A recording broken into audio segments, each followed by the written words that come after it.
They say you never really know a person, but I thought I knew Kate better than anyone else in the world. We met in college, got hitched a few years after graduation, and I thought we were solid. I had no reason to doubt her. Not for a second. I mean, sure, every marriage has its ups and downs, but we had what felt like a strong bond. Or so I thought. But then, one day, everything came crashing down around me, and it felt like I'd been living a lie for years. I still remember the moment it all started like it was yesterday. I was at the office, typical day, plugging away at my marketing job. A notification pinged on my phone. It was a text from an unknown number, a video. Now, normally, I'd delete that crap right away, but something about it caught my attention. Curiosity got the better of me, and I tapped the play button. I wish I hadn't, because right there, in full HD, was Kate, my wife, the woman I'd trusted, loved, and shared my life with for years, tangled up in bed with not one but several guys. And it wasn't some sketchy amateur video. It was produced. Professional lighting, angles, the whole 9 yards. My first reaction? Numbness. It was like my brain couldn't comprehend what I was seeing. I replayed it, hoping maybe I was mistaken, that it was some crazy look-alike. But there she was in all her glory, living out some alternate life that I had no idea about. My blood ran cold as I watched her, and I could feel my stomach churn. And then rage. Pure, unfiltered anger. How long had this been going on? Why did she do this to us? To me? I didn't know who to call, where to turn. But within hours, that video was blowing up all over the internet. It didn't take long before people started demanding me, asking if I knew that my wife was Scarlet Knight, her stage name. And in case you're wondering, I had no clue. No idea that the woman I came home to every night was living some double life as an actress in adult movies. But here's the kicker. It wasn't just the video that got under my skin. It was the comments. The nasty, vile comments that turned her into some sort of underground sensation. And with every view and every comment, my anger just kept growing. Our private life, what was supposed to be sacred, was now open for the whole damn world to gawk at. I felt humiliated, emasculated, like the ground was shifting right under me, and I was powerless to stop it.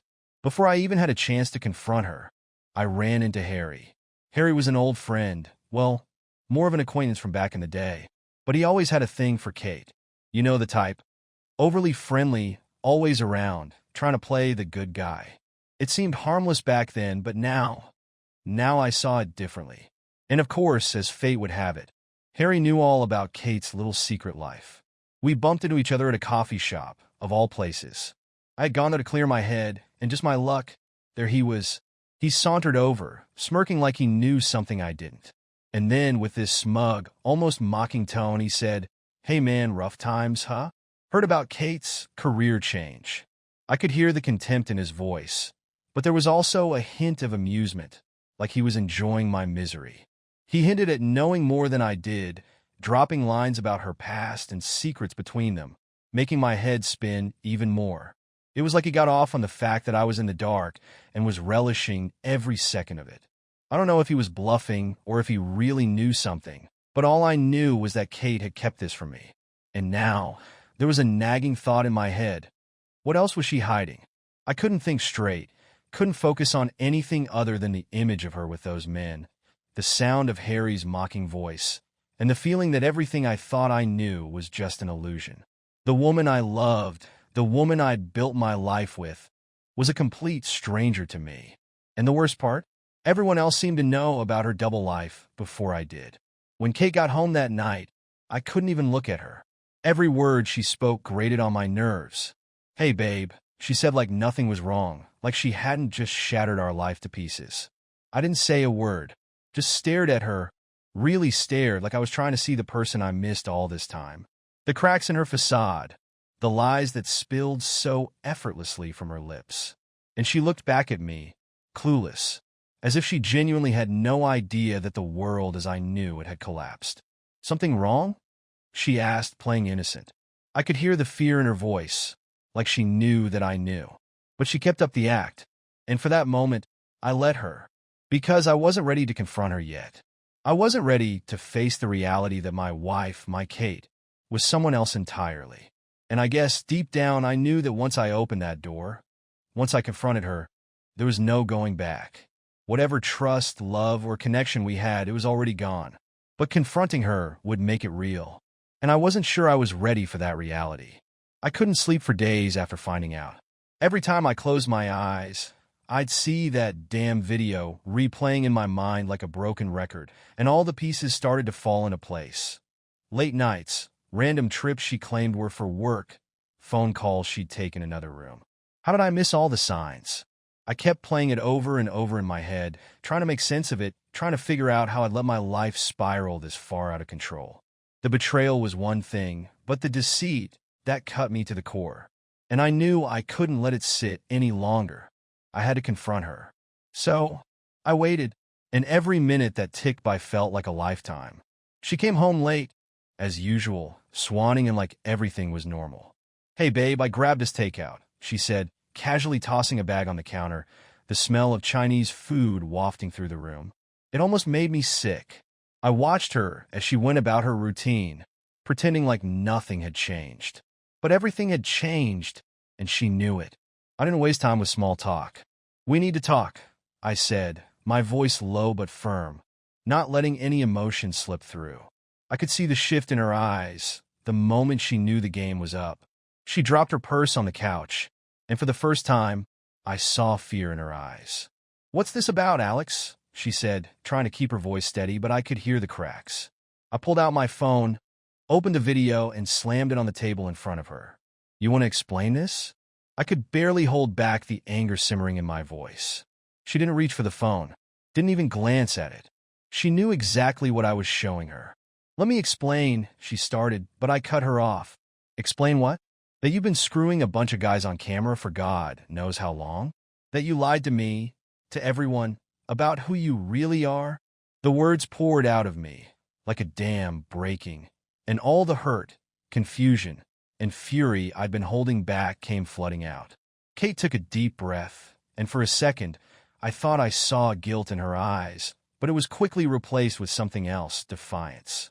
"Alex, I was going to tell you. I didn't know how," she said, like that would make everything okay. "It's not what you think." "Not what I think." "Really, Kate?" "Because it seems pretty damn clear to me. You're an actress in adult films, and you lied to me about it. How long has this been going on? Were you doing this before we even got married?" My voice was getting louder, and I could feel myself shaking. And then she dropped the bomb. "Yes. Before we got married," she admitted. "I've been doing this for a while, and I did it for us, Alex. For money." She tried to sound earnest, but I couldn't buy it. "You remember when we were struggling with bills, and I said I'd found some freelance work? Well, this was it. It paid well, and I thought it would be temporary. It felt like a punch to the gut. I wanted to believe her, that she did this for us, for the money, but deep down, it didn't add up. The secrecy, the double life, it wasn't about survival. There was something else, and I was determined to find out what. So, that's it? You just woke up one day and thought, I'll sell my body for money, and you didn't think to talk to me about it? To find another way together?" I was practically shouting at this point, my voice echoing off the walls of our living room. Kate looked at me, eyes narrowed, and for the first time, I saw a side of her I'd never seen before. "You don't get it, Alex. You never have. It wasn't just about the money. It was about control. It was the only thing I had control over. My body, my choices." She leaned in, and I could see the fierceness in her eyes. I felt powerful. For once in my life, I felt like I was in control. And yeah, maybe it's not conventional, maybe you think it's disgusting, but it's my life. My choice. Her words cut deep, and I felt like I was talking to a stranger. This wasn't the Kate I married, the woman who used to curl up next to me and talk about our future, our dreams. This was someone else entirely, and I hated her for it. But I couldn't shake the feeling that maybe she wasn't alone in all this, that someone had to be pulling the strings, egging her on. And then I met Maya. I'd heard the name before, but Kate always brushed her off as just a friend. But the second I met Maya, I knew there was more to it. She was sharp, confident, and had this vibe about her that just screamed trouble. It was like she fed off chaos, and Kate was her perfect target. She always seemed to be around, lurking in the background, whispering in Kate's ear. I overheard one of their conversations once. Kate didn't know I was home, and Maya was in full force, telling her how empowering it was to be in control, to own her sexuality, and not let anyone hold her back. "You don't need Alex to define you, babe," Maya said. "You do you. Men are disposable. Remember that." And Kate just soaked it all up. I could see it in her eyes, the way she lit up when Maya talked about the power, the fame, the money. It was like a drug, and Maya was her dealer. But there was more to it. I could tell Maya had her own dark side, a darkness that bled into everything she touched. She was involved with the industry in ways that went far beyond just being a friend. She had connections, knew the right people, and pushed Kate deeper and deeper into that world, convincing her that this was the only path worth taking. I tried to talk to Kate about it, to tell her that Maya was poison, but she wouldn't hear it. "Maya understands me in a way you never could," she snapped one night when I brought it up. "She's not afraid to take risks, to live life on her own terms. Unlike you." That stung. I mean, yeah, I was angry and felt betrayed, but at the end of the day, all I wanted was for Kate to see what this was doing to us, to see how far gone she was. But she didn't want to see it. Or maybe she couldn't. Because as much as I hated to admit it, a part of her loved it. Loved the attention, the control, the thrill of living on the edge. And I knew, right then and there, that the Kate I fell in love with was gone. Replaced by someone I didn't know, someone I didn't want to know. I felt helpless, like a passenger in my own life, watching it spiral out of control with no way to stop it. And Kate? She was in the driver's seat, flooring the gas, with Maya cheering her on from the passenger side. And I was just there, strapped in, unable to escape, waiting for the inevitable crash. I couldn't stand it anymore. The betrayal, the lies, the audacity of it all. It was eating me alive. I'd go to work and feel like everyone knew, like they were whispering behind my back. "There's Alex, married to that adult movie star," they must have thought, snickering as I walked by. Every time I looked at Kate, I felt like throwing up. And the worst part? She acted like none of this was a big deal. Like it was just a phase, and we'd eventually get past it. She was delusional if she thought I'd just sit back and let all of this slide. I needed an outlet, some way to make her feel even a fraction of the pain and humiliation she put me through. So I decided to hit her where it hurt the most, her precious career. And trust me, it wasn't just about sharing that video. I was done playing nice. I wanted the world to know exactly who Kate was. Scarlet Knight, the woman who ruined my life. At first, it was small stuff. Creating fake profiles, posting screenshots of her videos on every social media platform I could find. Instagram, Twitter, Facebook, you name it. I made sure to tag her. Use hashtags like #ScarletKnightExposed and connect it all to her real name. I wanted everyone, her friends, family, hell, even her colleagues, to see what she was doing behind closed doors. And the backlash came quickly. Strangers flooded her inbox with all kinds of hateful messages, calling her every name in the book. My phone was blowing up with texts from people who'd seen what I'd posted, asking me what the hell was going on, expressing shock and disgust. It felt satisfying in a twisted way, like I was finally reclaiming some power over the situation. I was getting back at her, showing her that actions have consequences. I wanted her to feel ashamed, to feel dirty. But then, as things always go with social media, it took on a life of its own. I thought I was hitting her where it hurt, but I didn't anticipate what came next. Suddenly she had fans. Fans who came to her defense, praising her for being real, for owning her sexuality. They turned her into some sort of hero, an advocate for empowerment. I watched in disbelief as her followers grew, and she started getting messages of support from people who saw her as a symbol of defiance and freedom.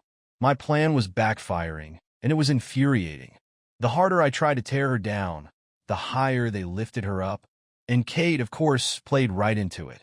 She'd post these photos looking all empowered, captioning them with crap like, "I am more than just my body," and "Own your truth, no matter what they say." It made my blood boil. I couldn't understand how she was turning this around, how she was becoming some kind of twisted inspiration to people.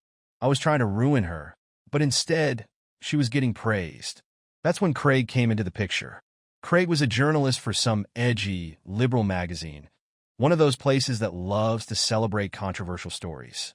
He reached out to Kate and offered to do a piece on her life, on the challenges and triumphs of women in the adult industry. It made me sick to my stomach. This wasn't supposed to be a heartwarming human interest story. It was supposed to be a scandal, a downfall. But Craig saw it differently. He saw it as an opportunity to glorify her choices, to turn her into a voice for other women in the industry. I couldn't let that happen, so I tried to sabotage it. I found out where Craig lived and decided to pay him a little visit, get inside his head. When he answered the door, I could tell he was caught off guard. He was this artsy-looking guy, long hair, thick-rimmed glasses, the whole deal. I could tell he thought he was better than me, like he had some enlightened perspective on the world that I didn't get. "Look, man," I said, trying to keep my voice steady. "I know you're planning to write this article on Kate, but you don't know the full story. She's not some hero. She's a liar, a manipulator.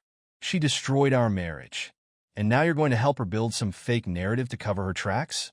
Don't you see how wrong that is?" I was pleading with him, practically begging him to understand what this meant to me. But Craig, he just looked at me with this patronizing smile and said, "You know, Alex, sometimes it's better to let people tell their own stories. What Kate's doing, it's brave. And it's not up to you to dictate how she chooses to live her life." I wanted to punch him, wipe that smug look off his face. But I knew if I did, I'd be the one in cuffs, not him. When the article dropped, I felt like my entire world was collapsing. There was Kate on the front cover, looking like some kind of martyr, her face all soft lighting and perfect makeup. The headline read, "Breaking Boundaries, The Real Life of Scarlet Knight." And the story? It was a puff piece. It painted her as this misunderstood woman who took charge of her life, who refused to be shamed for her choices.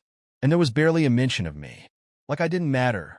Like I was just some small detail in her grand story of liberation. I lost friends over it. People I thought would back me up started saying things like, "Maybe you're being too hard on her, and she's just trying to find herself, man." Find herself? She found herself all right, with a camera pointed at her and a bunch of guys doing whatever they wanted. And I was supposed to be the one overreacting? I'd go to bed every night, staring at the ceiling, feeling like I was losing everything. My dignity, my sanity, my life. I was consumed by this need to destroy her, to make her pay. But the more I tried, the more isolated I became.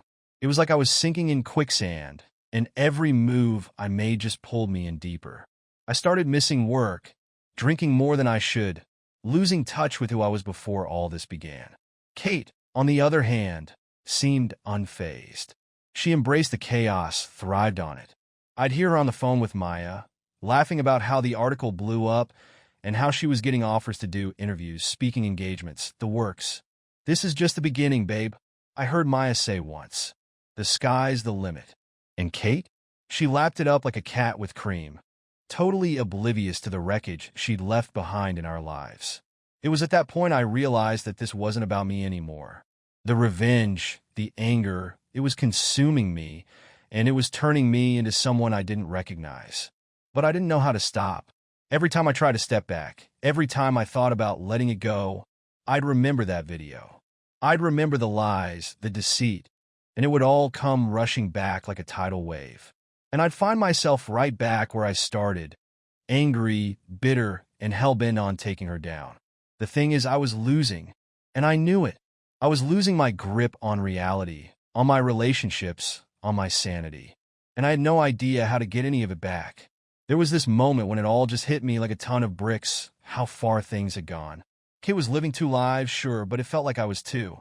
I'd wake up every morning with this gnawing hole in my chest, wondering what fresh hell the day would bring. And every time I saw Kate, it was like looking at two different people. There was Scarlet Knight, the rising star, the fantasy woman everyone seemed to want a piece of.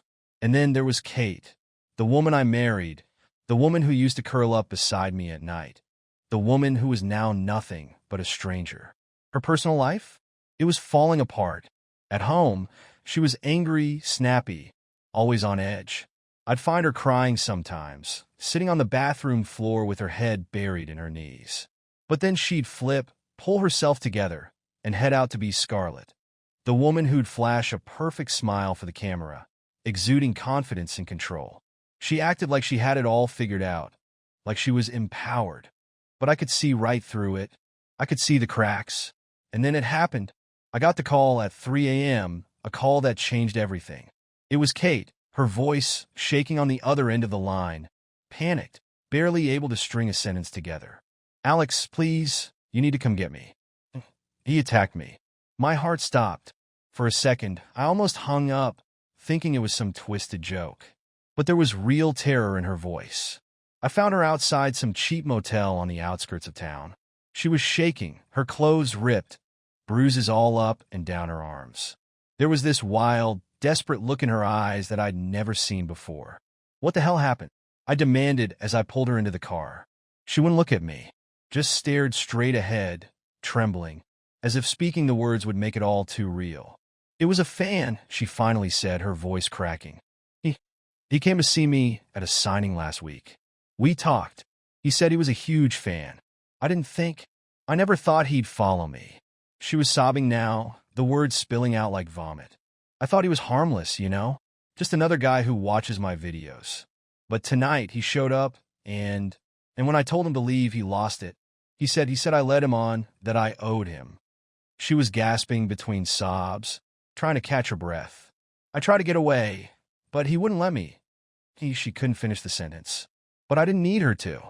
I knew what had happened. For a moment, all the anger I'd felt toward her just evaporated.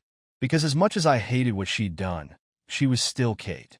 And seeing her like that, beaten, terrified, it gutted me.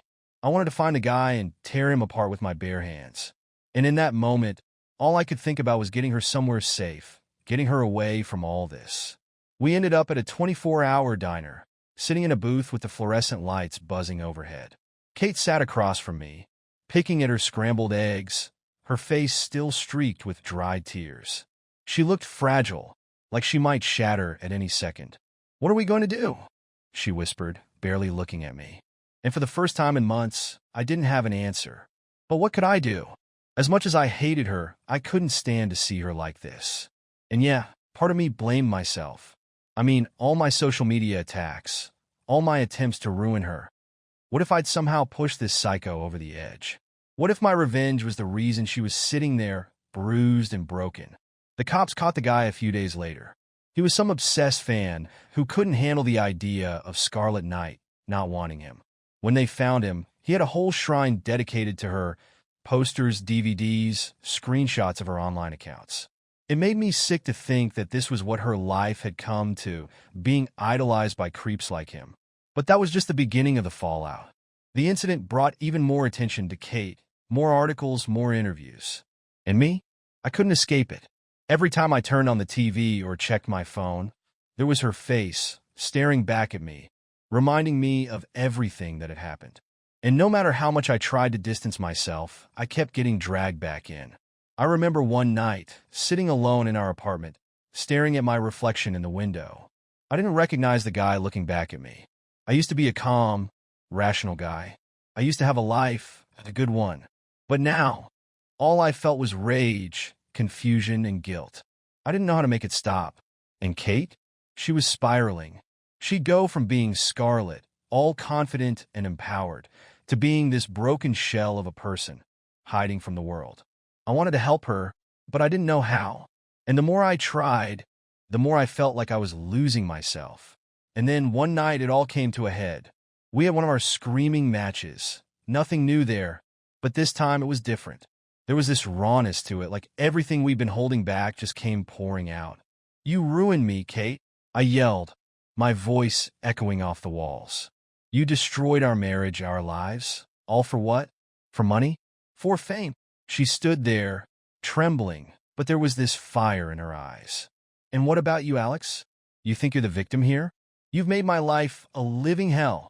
I'm not the only one who destroyed this marriage. You did too, with your revenge, your hatred, your need to punish me." She was screaming now, her voice raw and hoarse. "I was wrong, yeah, but you're no saint. You've done things that I can never forgive. So stop pretending you're the hero in all this. You're just as messed up as I am." The words hung in the air like smoke, choking me. And for the first time, I saw myself clearly. I saw the anger, the bitterness, the hate that had taken over my life. And I knew she was right. I wasn't the victim. I wasn't the hero. I was just another person trying to make sense of a world that had gone to hell. And in trying to destroy Kate, I'd ended up destroying myself.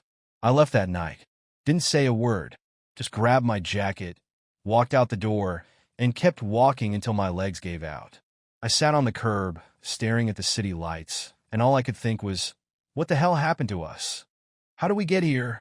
How do we let everything fall apart? I realized that the revenge wasn't worth it. The anger wasn't worth it.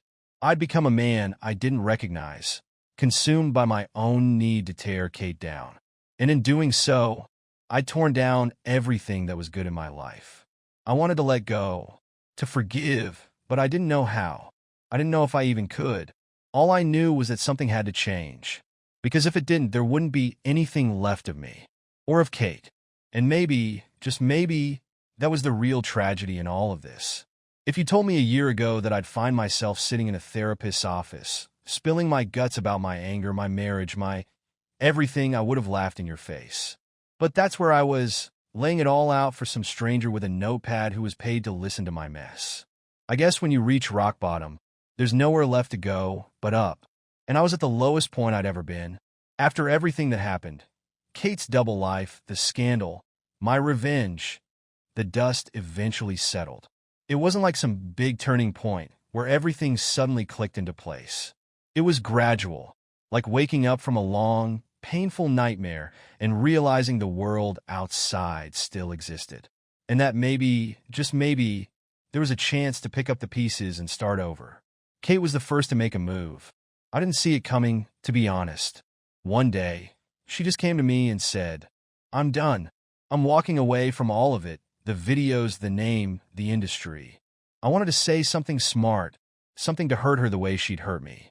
But looking at her, I could see the exhaustion in her face. The bruises were long gone, but the damage, emotionally, mentally, was still there like scars you couldn't see. And all I managed to say was, "Why now?"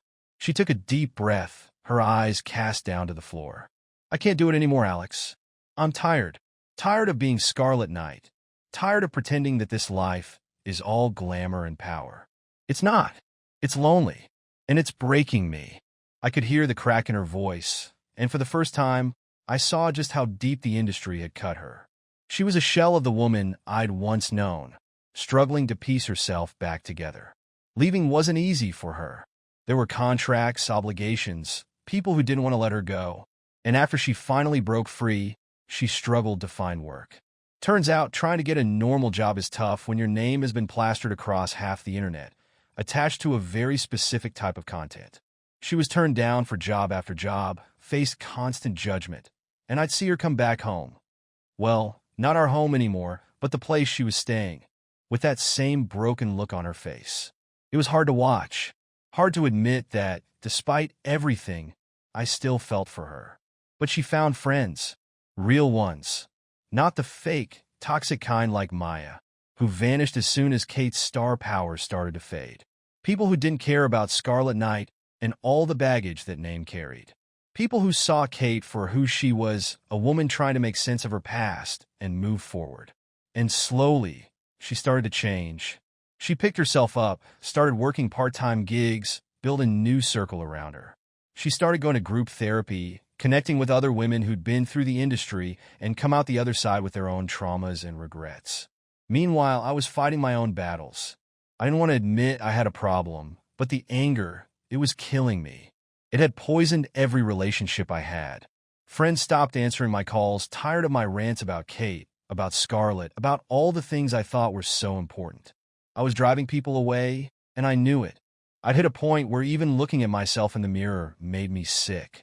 And that's how I ended up in therapy, sitting across from a guy named Dr. Levin, who made a living dissecting people's broken pieces and helping them make sense of the mess.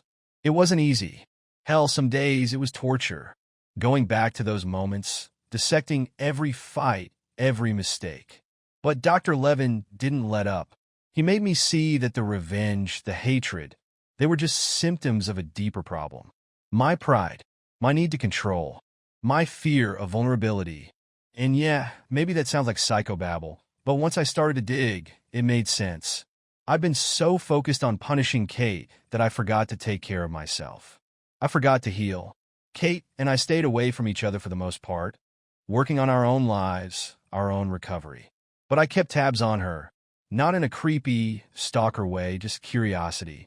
I'd hear through mutual friends that she was getting better, that she was starting to speak out about her experiences in the industry, trying to help other women who'd been exploited or hurt. It was strange seeing her step into this role as an advocate, a voice for those who didn't have one. And part of me respected it. I mean, I still had my anger, my hurt, but I could see she was trying to change, to do something good with the mess she'd made. One day, I got an invite, a seminar downtown. Kate was the keynote speaker. I almost threw it away. Why the hell would I want to see her? To hear her story? But something in me, maybe that same twisted curiosity, made me go. And there she was, standing on that stage, a microphone in hand, telling her story to a room full of strangers. Talking about her mistakes, her regrets, but also about hope. About forgiveness. I sat in the back, slouched down in my chair, hoping she wouldn't see me. But she did. Our eyes met for just a second, and it felt like the whole world stopped. There was no anger in her gaze. No blame. Just understanding. Like she knew what I'd been through. What we'd both been through. And when the seminar ended, she came up to me, smiling softly, that awkward smile you give someone when you haven't seen them in forever and have no idea what to say. "Hey, Alex," she said, her voice gentle, almost hesitant. "Hey, Kate," I replied, trying to keep my voice steady. We stood there for a moment, neither of us knowing how to break the ice, how to address the storm that had passed between us. "Thanks for coming," she finally said. "I wasn't sure you would." "Yeah, well, I wasn't sure either." I let out a dry laugh, and she laughed too. That old, familiar sound that made me remember all the good times we'd had before everything went to hell. "You did good up there," I added. "I mean, talking about it, owning it, that takes guts." "Yeah," she said softly, looking down at her hands. "I guess it does. And I want you to know that I'm sorry, Alex. For everything. I never meant for things to get so out of control. And I know I can't take back what I did, but I'm trying to be better. For myself. For everyone." "Yeah, I get it," I said. And I did. For the first time in a long time, I got it. We were both just trying to move on, to find some semblance of peace in the wreckage of our lives. And standing there, face to face with Kate, I realized that maybe forgiveness wasn't about forgetting. It was about letting go. We didn't hug, didn't make any promises about staying in touch. But there was this unspoken understanding between us. We'd hurt each other, we'd broken each other, but we were both healing. And that was enough. As I walked out of that seminar, the cold night air hit my face, and for the first time in what felt like forever, I took a deep breath, one that didn't feel heavy with regret or anger. I didn't know what the future held for me or for Kate. Maybe we'd see each other again. Maybe we wouldn't. But I knew one thing for sure. Life goes on. And sometimes that's all you can ask for.